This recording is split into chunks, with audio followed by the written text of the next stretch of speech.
जय हिंद बच्चों। इस समय आप लोग महामना इंस्टीट्यूट के यूट्यूब चैनल से जुड़े हुए हैं और इस चैनल में आपका बहुत बहुत स्वागत है। आज हम लोग class 11th chemistry first chapter Hindi माध्यम रसायन विज्ञान की मूलभूत अवधारणाओं के अंतर्गत हम लोग द्रव्य के बारे में पढ़ेंगे। द्रव्य क्या है, लेकिन इसके पहले मैं आपको बता दूं कि अगर आप इस चैनल पे नए हैं तो चैनल को सब्सक्राइब कर लीजिए और इस वीडियो को मैक्सिमम स्टूडेंट तक शेयर करें ताकि इस इम्पॉर्टेंट टर्म को वो भी समझ सकें और उनसे भी आप चैनल सब्सक्राइब करने के लिए बोलें। आप बेल आइकन को भी प्रेस करें ताकि रोज़ पढ़ने वाले वीडियो की सूचना आप तक पहुंचती रहे। और अगर किसी प्रकार की कोई दिक्कत आपको समझ में आती है तो आप कमेंट करके बतावें भी, और हाँ, वीडियो को लाइक ज़रूर करें। तो चलिए शुरू करते हैं।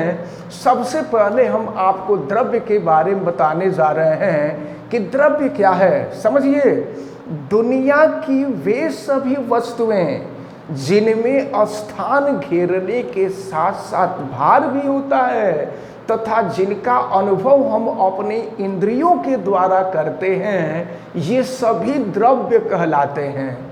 जितने भी ठोस पदार्थ हैं सभी द्रव्य हैं, जितने भी द्रव पदार्थ हैं सभी द्रव्य हैं, जितने भी गैस पदार्थ हैं सभी द्रव्य हैं।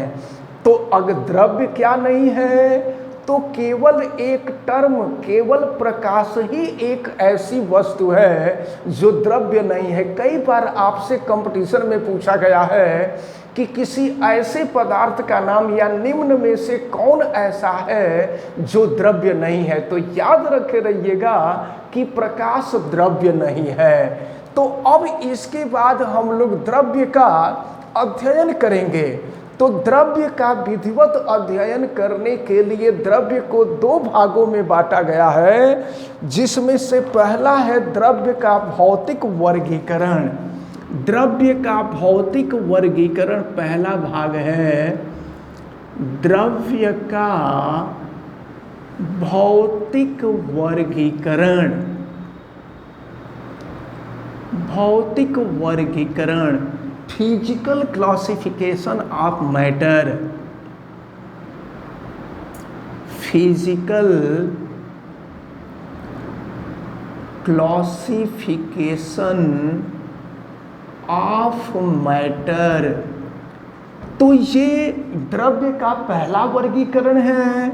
और द्रव्य का जो दूसरा वर्गीकरण यानी द्रव्य का विधिवत अध्ययन करने के लिए द्रव्य को दो भागों में बांटा गया है। एक है द्रव्य का भौतिक वर्गीकरण और दूसरा है द्रव्य का रासायनिक वर्गीकरण।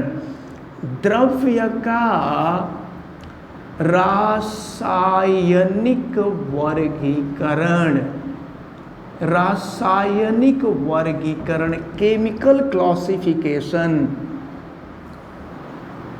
Chemical classification of matter. तो सबसे पहले हम लोग द्रव्य का भौतिक वर्गीकरण यानी फिजिकल क्लासिफिकेशन ऑफ मैटर के बारे में पढ़ेंगे। तो देखिए, जब द्रव्य को उसकी भौतिक अवस्था के आधार पर वर्गीकृत किया जाता है तो इसे हम कहते हैं द्रव्य का भौतिक वर्गीकरण। और भौतिक आधार पर द्रव्य को तीन भागों में बांटा गया है। देखिए, ये जो द्रव्य का भौतिक वर्गीकरण है, तो भौतिक वर्गीकरण यानी भौतिक आधार पर द्रव्य को तीन भागों में बांटा गया है, जिसमें पहला होता है ठोस, जिसको हम कहते हैं सॉलिड, और दूसरा होता है द्रव, और द्रव को हम कहते हैं लिक्विड, और तीसरा होता है गैस, तो गैस को गैस ही कहते हैं। अब हम लोगों को ठोस, द्रव और गैस के बारे में पढ़ना है।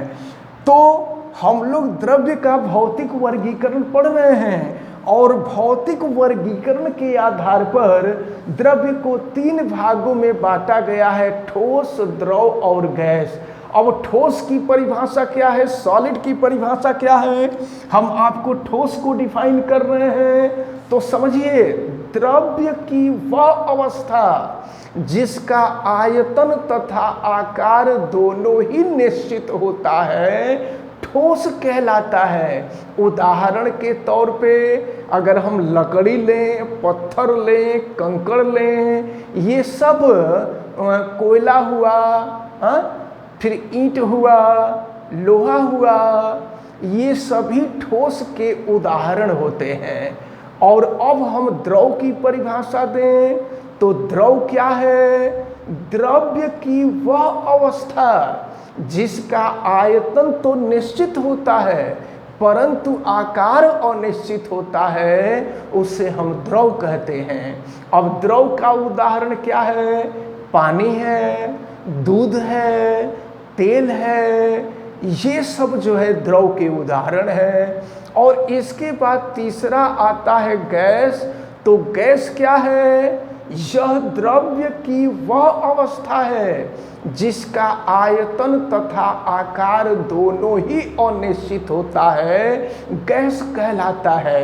उदाहरण के तौर पे hydrogen gas, nitrogen gas, oxygen gas, वायु है, वायु गैसों का मिश्रण होता है, तो ये सब गैस के उदाहरण हैं। तो इस प्रकार द्रव्य का भौतिक वर्गीकरण हमने देखा और फिर ठोस, द्रव, गैस का अध्ययन किया। इसके बाद हम लोग द्रव्य का रासायनिक वर्गीकरण देखेंगे। तो द्रव्य के रासायनिक वर्गीकरण के बारे में हम लोग पढ़ने जा रहे हैं। अब जब द्रव्य को उसके रासायनिक आधार पर वर्गीकृत किया जाता है तो इसे हम द्रव्य का रासायनिक वर्गीकरण कहते हैं। अब द्रव्य के रासायनिक वर्गीकरण के अंतर्गत हम आपको बता दें कि द्रव्य को 2 भागों में बांटा गया है। द्रव्य को 2 भागों में बांटा गया है। अगर हम यहाँ देखें द्रव्य, तो द्रव्य को 2 भागों में बांटा गया है, जिसमें एक आता है शुद्ध पदार्थ, शुद्ध पदार्थ, प्योर सब्सटेंसेस, और दूसरा आता है मिश्रण, जिसको हम मिक्सचर कहते हैं।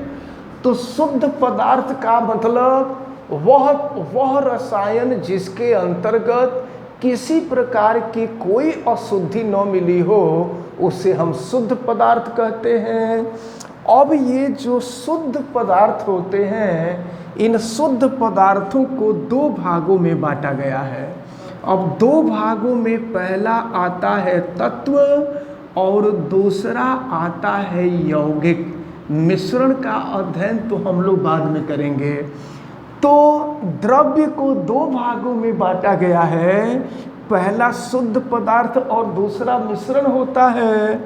अब शुद्ध पदार्थ को 2 भागों में बांटा गया, पहला तत्व और दूसरा यौगिक होता है। तो अब हम लोग तत्व के बारे में समझें तो तत्व क्या है, समझिए। वह शुद्ध पदार्थ, हम तत्व की डिफिनीशन आपको बताने जा रहे हैं। तत्व जिसको हम एलिमेंट कहते हैं, हम तत्व की डिफिनीशन बताने जा रहे हैं कि तत्व क्या है, समझे आप। वे शुद्ध पदार्थ जिनको अन्य अवयवों में अपघटित नहीं किया जा सकता तथा जिनका निर्माण किसी सामान्य भौतिक या रासायनिक विधि से नहीं किया जा सकता, उन्हें ही हम तत्व कहते हैं। अब तत्व का उदाहरण, तो तत्व में आयरन है, सिल्वर है, गोल्ड है, बात समझ में आ रही है। फिर इसी तरह से हाइड्रोजन है, नाइट्रोजन है, ये सभी तत्व ही तो हैं। और हम लोगों को इस समय तत्वों की संख्या लगभग 122-23 ज्ञात है। तो ये जो है तत्व की डिफिनीशन रही। अब ये जो तत्व है, इस तत्व को 3 भागों में बांटा गया है। तो तत्व को 3 भागों में बांटा गया है। 3 भागों में सबसे पहले आता है धातु, जिसको हम मेटल कहते हैं, मेटल।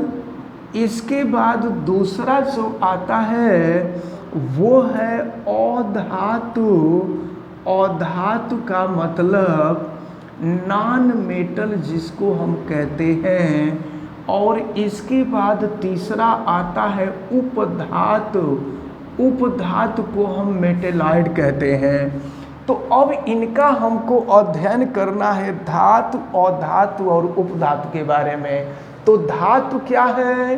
वे तत्व जो इलेक्ट्रॉन त्यागते हैं उन्हें धातु कहते। याद रखे रहिएगा, धातु की सबसे अच्छी परिभाषा यही है कि वे तत्व जो इलेक्ट्रॉन का त्याग करते हैं उन्हें धातु कहते हैं। धातुओं में स्वाभाविक चमक होती है, धातुएं चमकती हैं। फिर धातुएं कठोर होती हैं।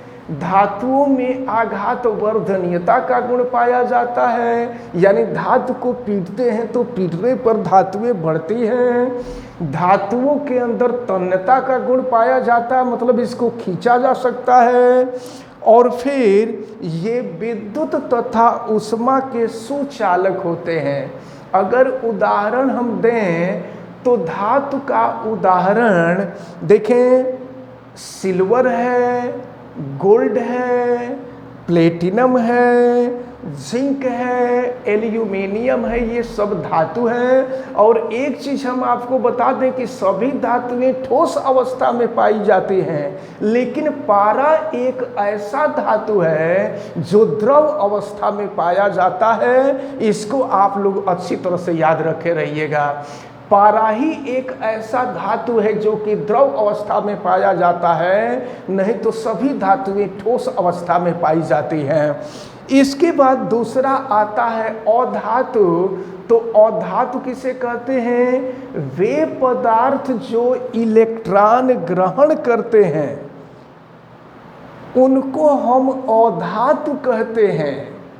और अधातुओं के अंदर विशेष प्रकार की कोई चमक नहीं पाई जाती है। ये भंगुर होते हैं। भंगुर माने अधातु को जब पीटा जाए तो ये टूट जाते हैं। ये ऊष्मा और विद्युत के सुचालक भी नहीं होते हैं, कुचालक होते हैं। उदाहरण के तौर पे ऑक्सीजन अधातु है, नाइट्रोजन अधातु है, कार्बन हुआ, फास्फोरस हुआ, क्लोरीन, फ्लोरीन, ब्रोमीन, आयोडीन, ये सभी अधातुएं हैं। तो ये अधातु रहा। अब इसके बाद हम लोग उपधातु के बारे में पढ़ेंगे। तो उपधातु किसे कहते हैं? तो वे तत्व जिनमें धातु तथा अधातु दोनों के ही लक्षण पाए जाते हैं उन्हें हम उपधातु कहते हैं। अब इनका उदाहरण होता है जर्मेनियम, जर्मेनियम, सेलेनियम, सिलिक, आर्सेनिक। तो ये सब जो है उपधातु के उदाहरण हैं। तो इन सबको आप अच्छी तरह से तैयार किए रहिएगा। तो आपको द्रव्य और द्रव्य को शुद्ध पदार्थ, शुद्ध पदार्थ को तत्व और यौगिक, और तत्व के 3 प्रकार धातु, अधातु और उपधातु के बारे में बताया गया। अगले वीडियो में हम लोग आपको यौगिक के बारे में बताएंगे। इसके बाद फिर हम लोग मिश्रण का अध्ययन करेंगे। तो फिर ये जो टर्म है ये टर्म समाप्त होगा। हमें उम्मीद है कि आज जितनी भी बातें बताई गई हैं आप सबको अच्छी तरह से समझ में आई होंगी। आप वीडियो को लाइक ज़रूर कीजिएगा, और अगर अभी भी चैनल को सब्सक्राइब नहीं किए हैं तो चैनल को सब्सक्राइब ज़रूर कर लीजिए, बेल आइकन को भी प्रेस कीजिए, और फिर आपको किसी प्रकार की कोई दिक्कत समझ में आती है तो कमेंट करके हमें बतावें और इस वीडियो को मैक्सिमम स्टूडेंट तक शेयर करें ताकि मैक्सिमम स्टूडेंट इसको अच्छी तरह से समझ सके। आप सभी लोगों को बहुत बहुत धन्यवाद। जय हिंद।